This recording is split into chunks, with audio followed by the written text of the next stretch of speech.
নমস্কার বন্ধুরা, এসটি কিচেনে আপনাদের সকলকে স্বাগত জানাই। আশা করি আপনারা নিশ্চয়ই খুবই ভালো আছেন। আজকে আরও একটি রেসিপি নিয়ে হাজির হয়েছি। আজকের এই রেসিপিটির নাম হলো মটরশুঁটির ঘুগনি। আশা করি আপনাদের এই মটরশুঁটির ঘুগনির রেসিপিটি দেখতে খুবই ভালো লাগবে। যদি ভালো লেগে থাকে তাহলে লাইক কমেন্ট শেয়ার করতে একদম ভুলবেন না।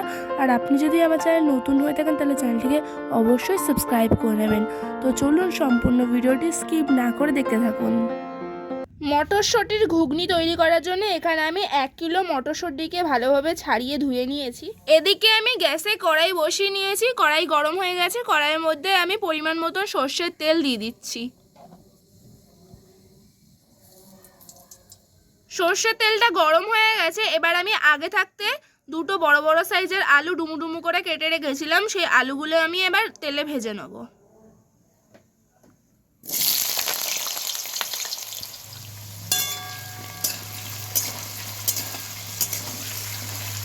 এদিকে কড়াইতে আলুটা ভাজা হচ্ছে, এদিকে আমি একটা বাটির মধ্যে কড়াইশুঁটিটা সেদ্ধ হতে বসিয়েছি। আলুটা ভাজা হতে হতে এদিকে আমার কড়াইশুঁটিটাও সেদ্ধ হয়ে গেছে। কড়াইশুঁটিটাকে আমি নামিয়ে নেব। এদিকে আলুগুলোও ভাজা হয়ে গেছে। আলুগুলোকে আমি তেল থেকে তুলে নেব।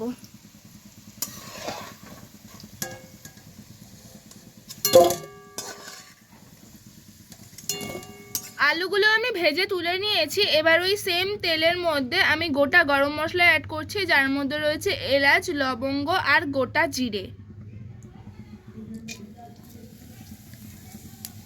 গোটা গরম মশলা দেওয়ার পর এবার আমি দুটো মিডিয়াম সাইজের পেঁয়াজকে কুচি কুচি করে কেটে নিয়েছিলাম, সেই পেঁয়াজ কুচিটা এবার দিয়ে দেবো।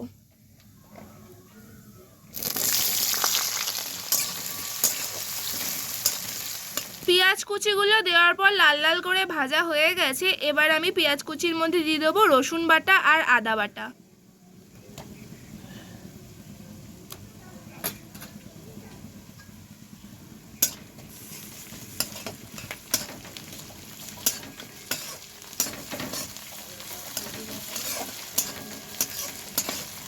পেঁয়াজের মধ্যে আদা রসুন বাটা দেওয়ার পর এবার আমি দিয়ে দেবো লঙ্কা বাটা।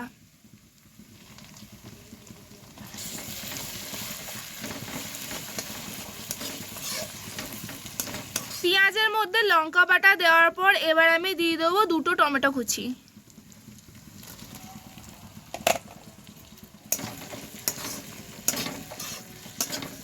টমেটো দেওয়ার পর এবার আমি দিয়ে দেবো পরিমাণ মতন নুন। দেওয়ার পর এবার আমি দিয়ে দেবো পরিমাণ মতন হলুদ গুঁড়ো। হলুদ গুঁড়োর পর এবার আমি দিয়ে দেবো 1 চামচ মতন কাশ্মীরি লঙ্কার গুঁড়ো। নুন, হলুদ গুঁড়ো আর কাশ্মীরি লঙ্কার গুঁড়ো দেওয়ার পর এবার আমি দিয়ে দেবো জিরে আর ধনের গুঁড়ো।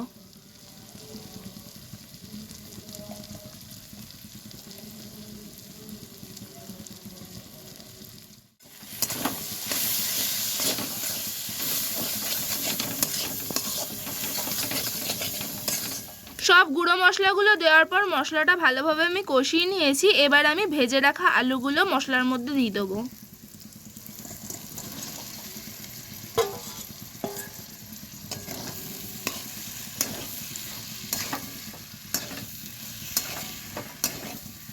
আলুটা দেওয়ার পর এবার আমি পরিমাণ মতন দিয়ে দিচ্ছি চিনি।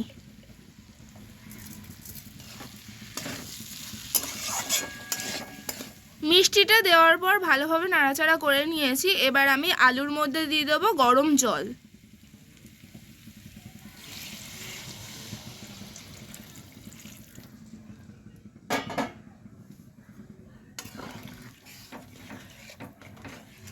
জলটা দেওয়ার পর ভালোভাবে জলটা ফুটে গেছে। এবার আমি দিয়ে দেবো সেদ্ধ করা মটরটা।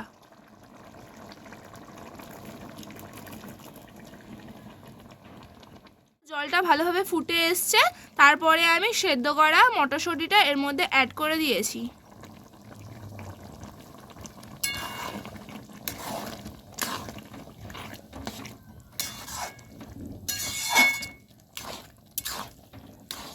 সেদ্ধ করা কড়াইশুঁটিটা দেওয়ার পর আমি ভালোভাবে ফুটিয়ে নিয়েছি। এবার আমি দিয়ে দেবো শাহি গরম মশলার গুঁড়ো আর ধনেপাতা কুচি।